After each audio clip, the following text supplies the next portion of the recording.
This is BTV World. I am Syed SHABAHAT and you are watching Fault Lines. Three more Pakistani soldiers embraced martyrdom this morning again. Fire came from across the border in North Waziristan. Not the first time when Pakistani soldiers have lost their lives from the infiltration made from the other side of the border. The relationship between Afghanistan and Pakistan have remained checkered in the past as well, despite the fact that United States and allies have always leveled allegations on Pakistan for giving all-out support to Taliban's government. But the fact remains, the Taliban government and Pakistan do not enjoy a cordial relationship to this day. And the diplomatic relationship is getting sore with each passing day. Not far ago, Pakistan organized a diplomatic bonanza, inviting people and interior ministers and foreign ministers from 43 different countries to Islamabad to garner diplomatic support for Taliban-led government and to seek recognition. But this has not helped to improve the bilateral relationship between the two sides. So what are the challenges? What are the opportunities that we have forward? And what's the worst case scenario in this diplomatic problems between the two sides? Our team have prepared a package. Watch the package before I bring my first guest to the program. The resurgence of terror threats emanating from Afghanistan is sending ominous signals to regional peace and stability. Underlining the gravity of situation, the war-ravaged country has been rocked by a string of explosions, indicating mounting terror threats from the country. Dozens of people have been killed or injured in 4 explosions across Afghanistan, whereby ISIS affiliate group ISIS-K claimed responsibility for the attacks. Earlier, 3 explosions rocked a high school in western Kabul, killing at least 6 people and injuring several children. Explosions targeted several educational institutions in Kabul's Dasht-e-Barchi neighborhood, which belongs to the Shia Hazara community, an ethnic and religious minority frequently targeted by militant group Islamic State. In another incident, Islamic State Khorasan province carried out a rocket attack on Uzbekistan from neighboring Afghanistan, the first strike by the terrorist group against the Central Asian nation. The incident of terrorists ambushing military convoy in Khyber Pakhtunkhwa near the Pak-Afghan border prompted stern action from Pakistan. The latest spate of bloodshed in Afghanistan and terrorist groups operating with impunity from Afghan soil to carry out activities in Pakistan indicate that incumbent Taliban government has to fulfill its commitment of action against terrorists. The significant increase in cross-border attacks against Pakistan resulting in martyrdom of several soldiers and policemen raises urgency of regional cooperation against these stabilizing tendencies. Over the phone with me, I have Mr. Iftikhar Firdaus. He's an expert of Afghan affairs and a freelance journalist. Iftikhar, I welcome you to my program again. Thank you, Subhan. Thank you very much.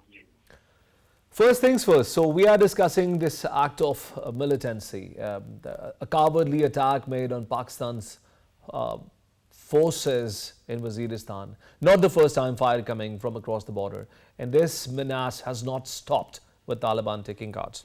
What are your thoughts on it? Shabazz, we see the problem on the Durand line much before the Taliban took over, but we see a more increased movement on the Durand line, not just, the borders of Waram Khan and Gurada. We've also seen this on the southern borders of Pakistan, including Chaman previously. But what we've seen this year in 2022, it has been unprecedented. It started with Kuram, where we saw the TTP carrying out strikes on Pakistani border posts, and we saw them using more, enhanced equipment like laser guns, and we also saw them using, weaponry that was basically previously not available to them, which clearly shows a marked difference in war tactics. Secondly, in terms of the areas of South Waziristan and North Waziristan, we've seen an increase in terrorist attacks, particularly from the TTP side, a group that was previously engaged with the Pakistani state in order for a negotiation process headed by the Afghan Taliban themselves. And that we see there's been a complete stop to that. We heard the military spokesperson saying that those negotiations have ended completely, and so that is why, the TTP announced a new operation in these areas, after which the ISPR spokesperson said that we had lost more than 97 people in a span of 120 days, with almost 128 terrorists also killed. When you say that, what my thoughts are, I think that in the next 6 to 7 months, we will see more increased violence because we see the resurgence of militant groups, not just militant groups from the Pakistani Taliban, but also, international terrorist groups like Al Qaeda and ISIS Khorasan resurging in these areas and carrying out attacks and claiming them quite vociferously. And Iftikhar, clearly there is a lack of coordination between Pakistan's side and the government of Taliban as well, because despite the fact that Pakistan has went an extra mile to garner diplomatic support, still there is a feeling that the Taliban's led government is perhaps not happy with whatever has been done from this side for them. There are a couple of things that we need to take into consideration when we say that the Afghan Taliban and Pakistan do not have a coordination mechanism. I think that Pakistan on its end has tried its best to create that coordination, but the Taliban internally are faced with multiple issues. Number one is that Afghan Taliban still remain an unrecognized entity. So in order to form an official channel of diplomatic relationship, that has not been possible so far, not just with Pakistan, but globally as well. Secondly, we see that in terms of the economic activity with the Taliban, they are struggling in terms of building up a system. And unless their economic woes in terms of trade are resolved, because they rely heavily on Pakistan, and also Pakistan's seaport is used for a lot of edible and non-edible items.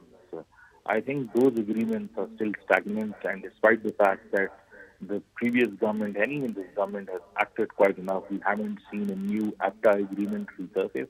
Rather, previously we've seen in the last cabinet meeting of the Afghan Taliban that basically,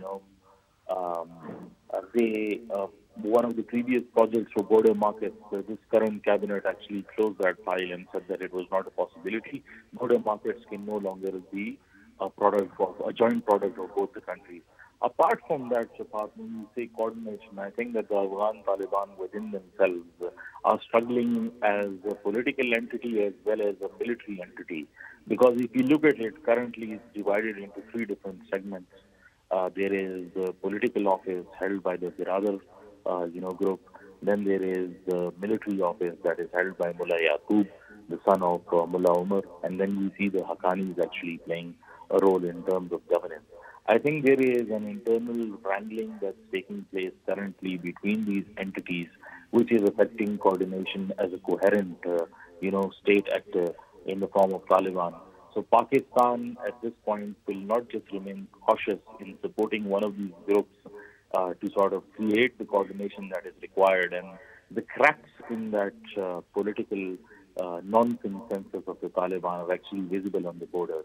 And despite the fact that we've seen several of the Taliban entities actually come up and sort of speak to the border forces to show ultimate restraint, we've seen that previously in this month, a couple of weeks ago, Angurada was shut down, and then today Ghulam Khan has been shut down because of escalated attacks from the Afghan side, in which we're not just losing, military personnel, but also the police are under attack in the mainstream areas of Pakistan, out of the tribal areas. And most of that activity is being claimed from Afghanistan.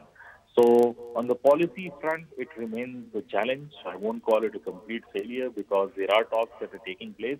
But in terms of the larger context, I think that it will be a struggle not just for this pre-interim government of Shehbaz Sharif, but whoever is rooted into power even next time. I think the clarity in terms of policy on how to build a relationship with Afghan Taliban is not yet something that we have managed to reach. And as you very rightly pointed out, the growing differences between the various factions or various groups within the larger brand name of Taliban. Isn't this a major reason why any of the major international powers have not been able to come up with an improved mechanism of coordination with the Afghan government? We understand that our nation wanted to step up the humanitarian support, and also European Union was quite excited about the opportunity of extending humanitarian support. So do you think that the growing differences between the various factions is a reason why no one of the major powers can step into Afghanistan for humanitarian assistance? I think one of the major concerns about has been actually protection for people. If foreign dignitaries want to establish a diplomatic circle in Afghanistan, which security we've seen continued attacks despite that the Taliban had promised that they would actually maintain peace, which was there for a couple of months after they took over, or probably weeks, arguably. But after that, we've seen the resurgence of violence within Afghanistan and a continued spate of violence targeting the Shia minority groups and also mainstream Taliban themselves being targeted. So, as you mentioned rightly, that the EU was interested, but the EU is a separate entity and does not represent any particular country. Plus, secondly, I think international law applies over here also, because the state of Afghanistan is registered in terms of this, Republic of Afghanistan. And if the Taliban want to change the nomenclature into the Islamic Emirates, that requires a consensus among the states itself to actually recognize the country named as the Islamic Emirates of Afghanistan, changing the previous nomenclature of Republic of Afghanistan. While some countries like the United States can actually have some sort of, cooperation in terms of monetary exchanges with governments, but others actually, other countries will have to have some kind of, state fixture through which they can actually negotiate and carve out deals, not just military but also business and financial deals simultaneously. So till the Afghan Taliban do not sit across the table and agree to a more palatable solution for the international community, I don't think that will happen anytime soon.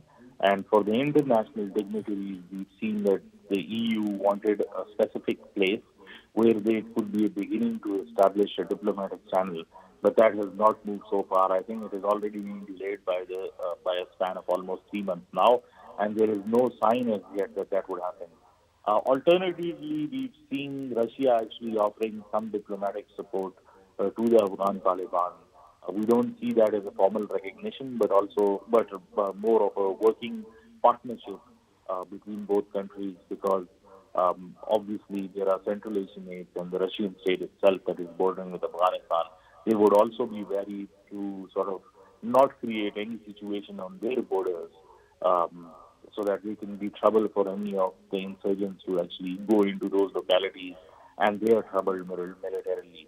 But simultaneously, Shabad, I think it's very important to mention that till we do not see a formalized government in Afghanistan, the woes of the Afghan people and in terms of whatever poverty indicators are failing over there and whatever the financial situations in Afghanistan, I don't see those ending anytime soon. As you pointed out while responding to my first question of Takhar, Pakistan had a lot of hopes from the current administration or the current government led by Taliban in Afghanistan. And Pakistan had hopes that TTP will not find shelter, TTP will not find support, TTP will not find refuge in Afghanistan, and particularly for the factions of militant organizations that were operational in Balochistan. Pakistan was quite excited that with Taliban taking guards in Afghanistan, the situation will change. But as we see, evidently, there is not much change in the situation. Not only TTP has intensified attacks within Pakistan, but has also been able to seek refuge safely. United States used to have the word of safe havens. So don't you think this is another major reason why Pakistan is not very pleased with the situation at the moment? I think the counterproductivity is there, but obviously Pakistan is a country which will have to, weigh in the situation more diplomatically. And as you see that even despite the fact that airstrikes were carried out in Afghanistan in two areas of Khost and one area of Gunnar, and we see that the foreign office of the Taliban had protested, and our foreign office also gave out a statement in Pakistan We see that the stress has been mostly to establish, diplomatic links to resolve issues. Otherwise, these strikes are an indication on what the future could hold.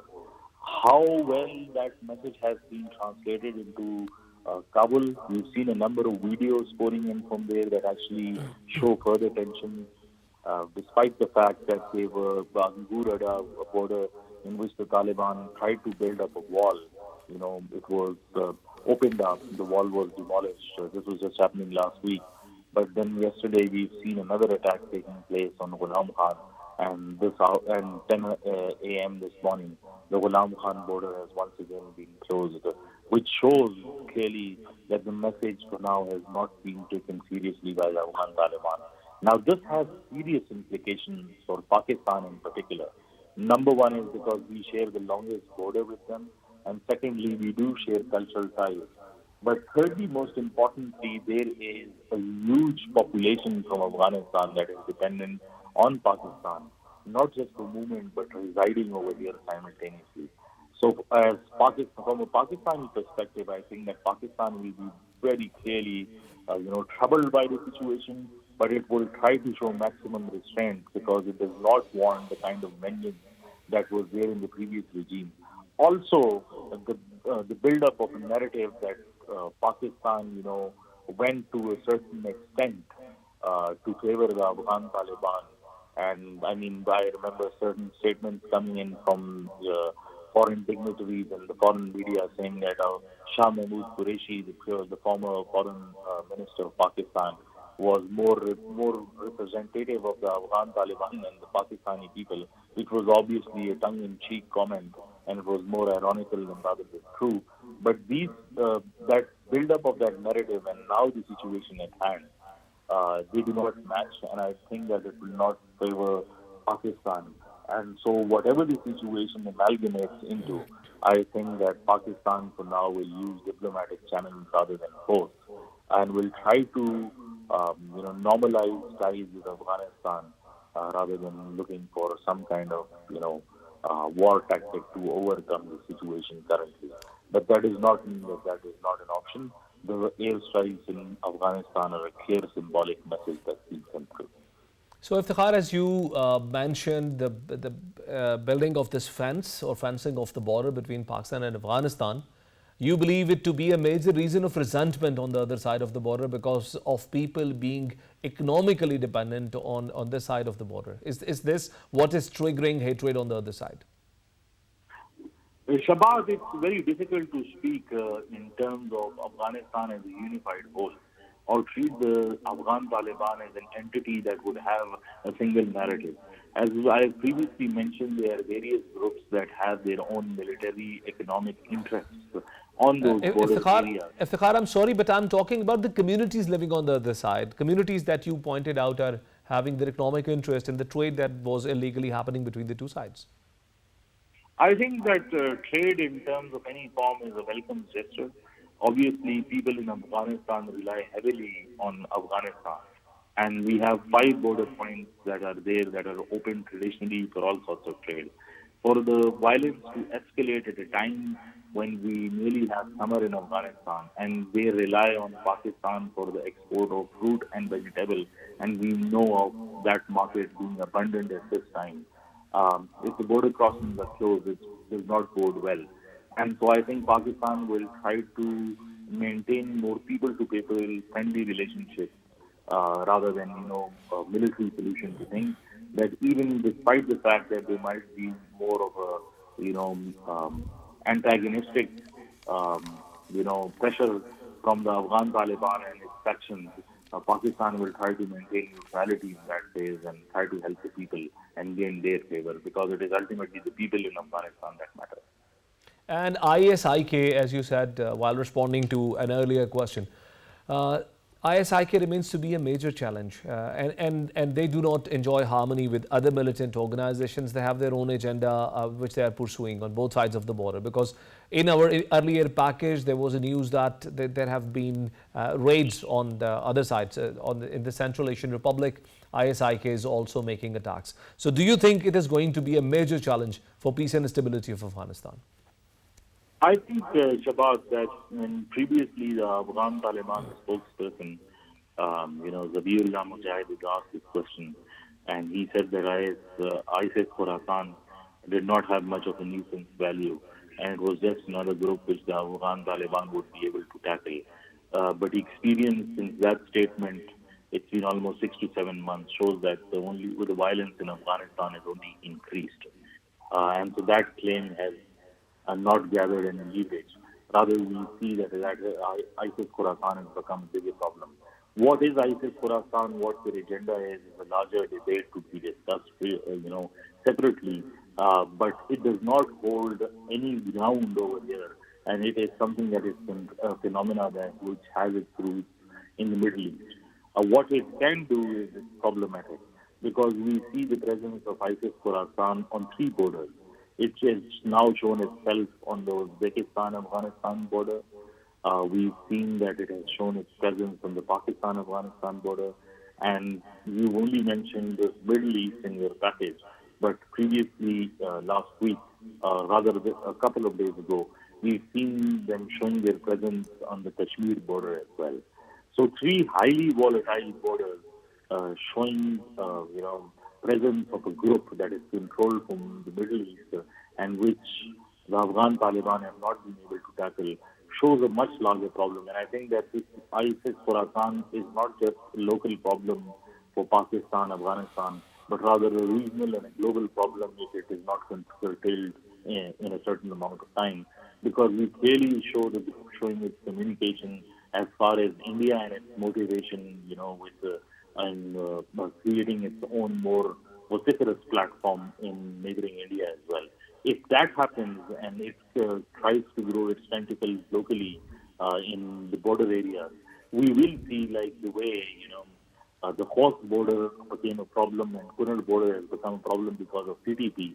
We can see if it just tries to grow uncurtailed, we might see countries actually carrying out independent strikes into Afghanistan just so that they can keep their borders safe, which will then become a larger problem and has all the markers of a Syrian type of conflict. Thank you very much, Iftikhar, for being guest in my program. Ladies and gentlemen, this was Iftikhar Firdaus, and I'll take a break here. We'll join you back with the second segment of the program. Stay with us.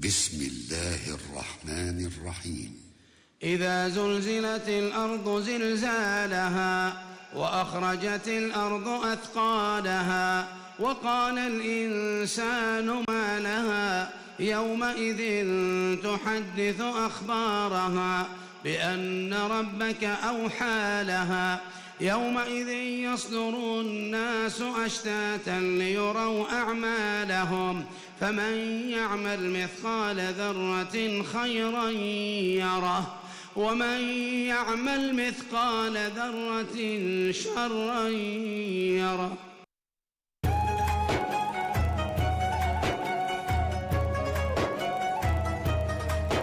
رمضان باكستان رمضان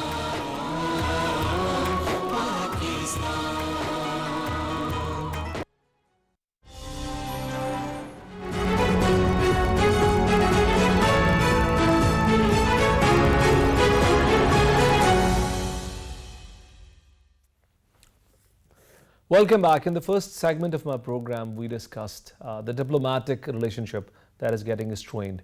Also, the challenges that Pakistan is facing because of Afghanistan and Afghanistan's concerns with regards to the fencing of a border that Pakistan is doing at the moment. To join me in the second segment of program, I have an expert who's going to talk about the internal issues of Afghanistan and the challenges in the areas of governance.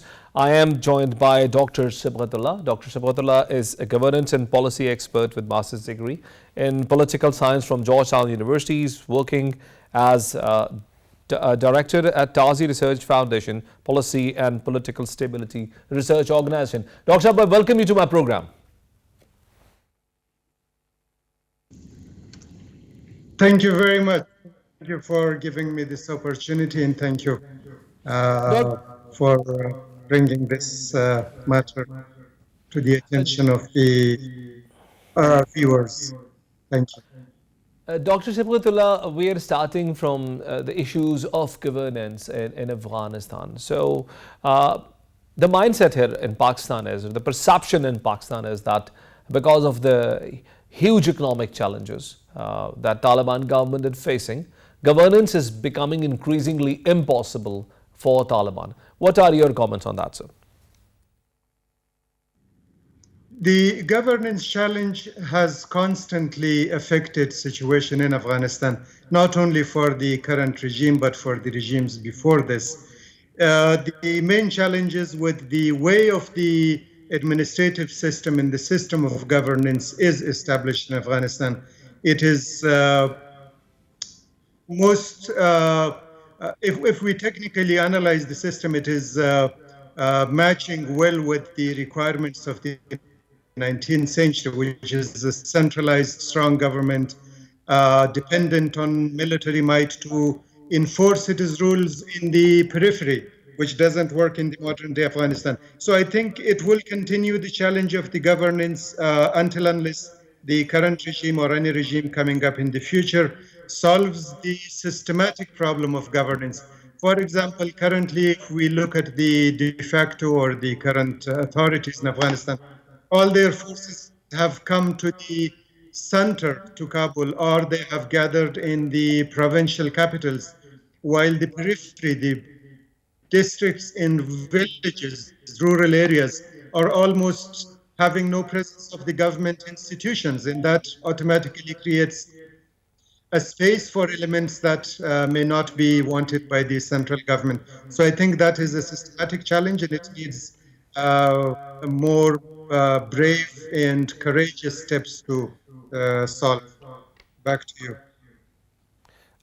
Dr. Sibghatullah, the previous guest in my program pointed out that there are growing differences between various factions of Taliban, which is increasing the administrative challenges in the country. He was pointing out that there is a political office, there is a media representation office, and then there is the military might, the force that is actually holding control on ground.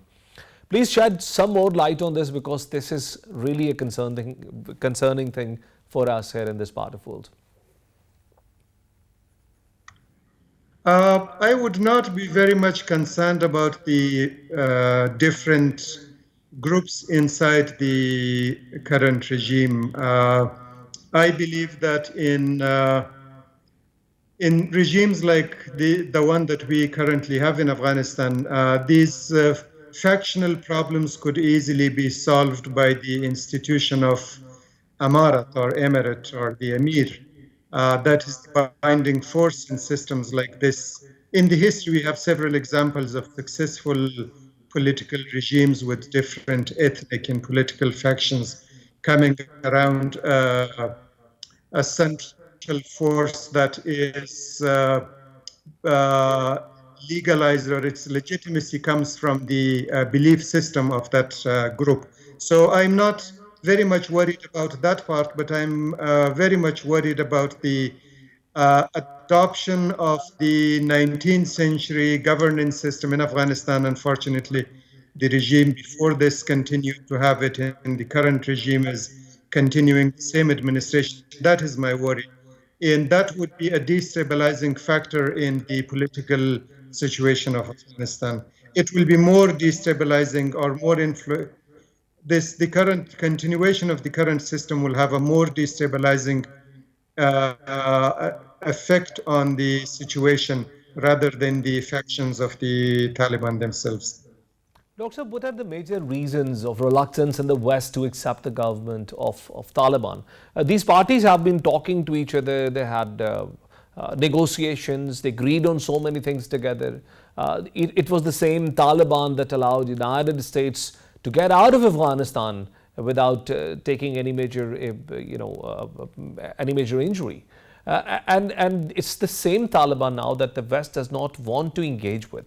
So don't you think it's a problem that has been created because of too arrogant attitude by the West at large? When we look to the period in which the Doha negotiations continued between the two sides, we clearly see that the specifically United States was following a course of negotiation that was not as with the state. It was as with the group, which they needed for safe evacuation to have on their side. And that objective, I think, was achieved by the United States. Now, the current government in Afghanistan representing a state, representing a nation, it becomes a different story. In this current situation, all the Western countries, specifically the countries that have strong established democracies, they have internal challenges to come up with or to find solution for, which will allow them to engage with the Taliban. Second problem is that Taliban and the country that they are currently have in their control is not such a big or large economic or financial force as Saudi Arabia, that they become very vital to the current financial and economic system of the world. So that is the challenge.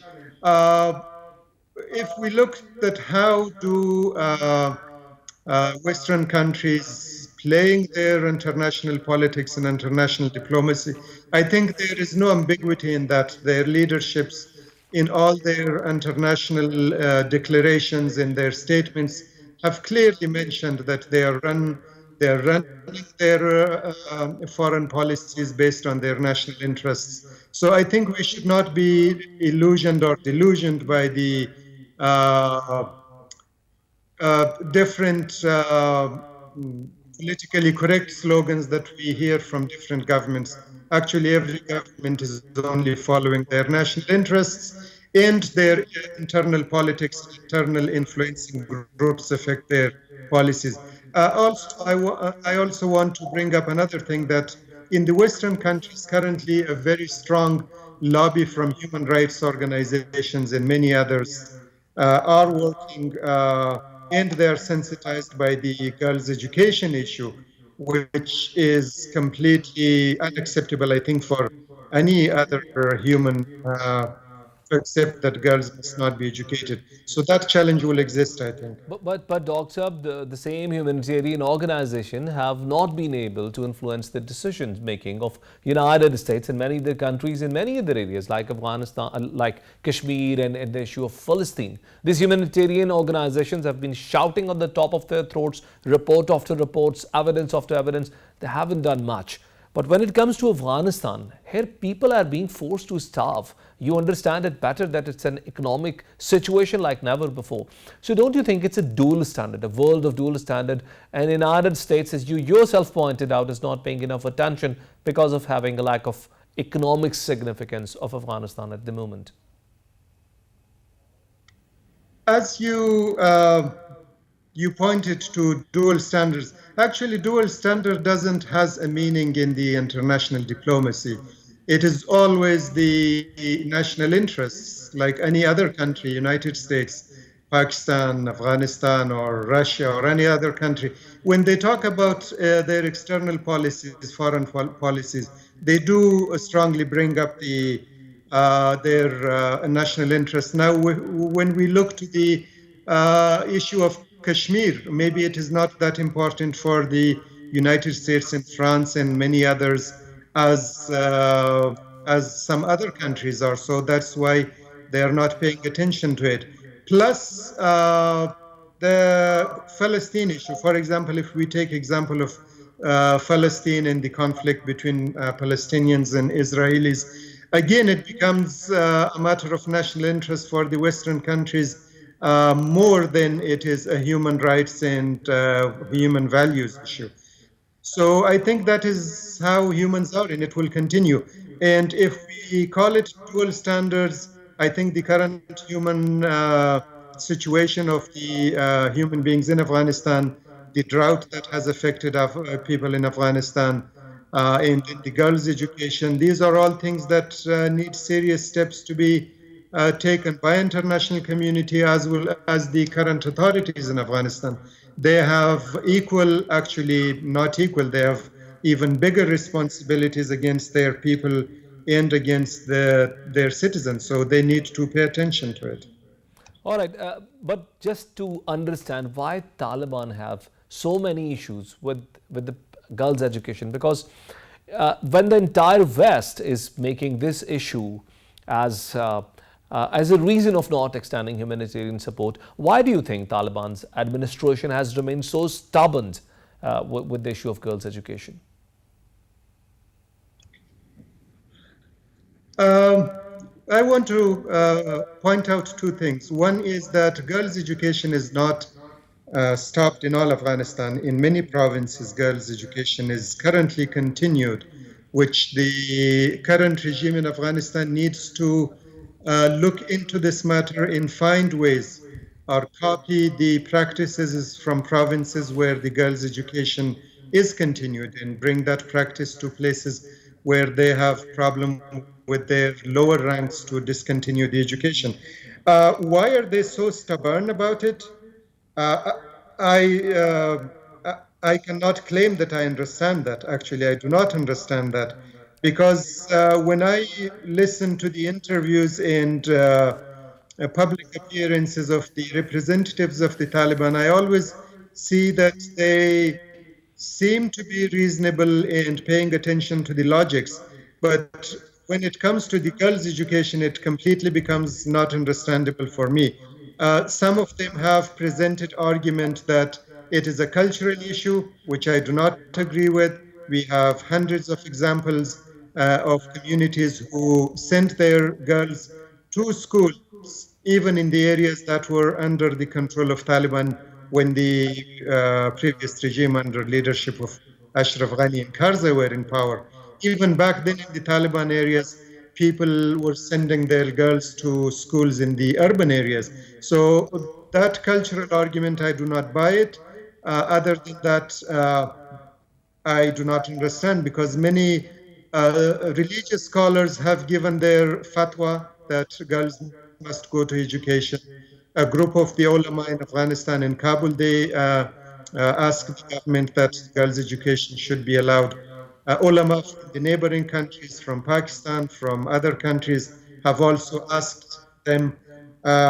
They need to solve that problem. It is a huge problem. It is affecting future of this nation, future of mothers of this nation, my future, my family's future, and they need to solve it.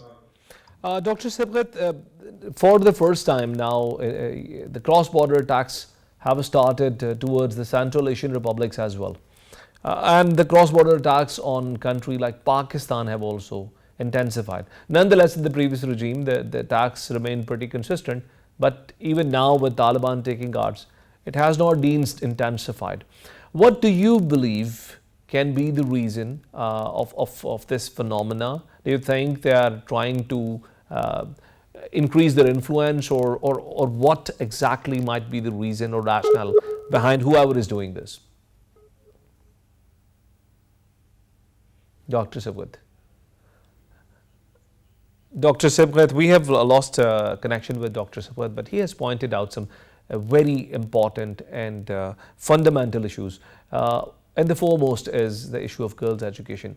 He said not only educating girls is a part of greater Afghan culture, but it also has support from the religious clergy within Afghanistan and from the neighboring countries as well.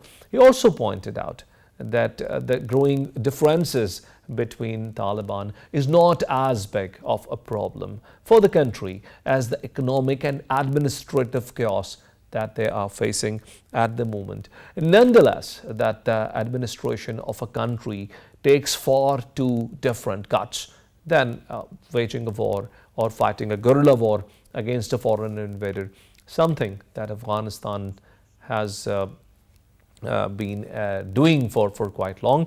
Ladies and gentlemen, this brings us to end of our allocated time. We'll join you tomorrow again with another program. And until then, Allah Hafiz.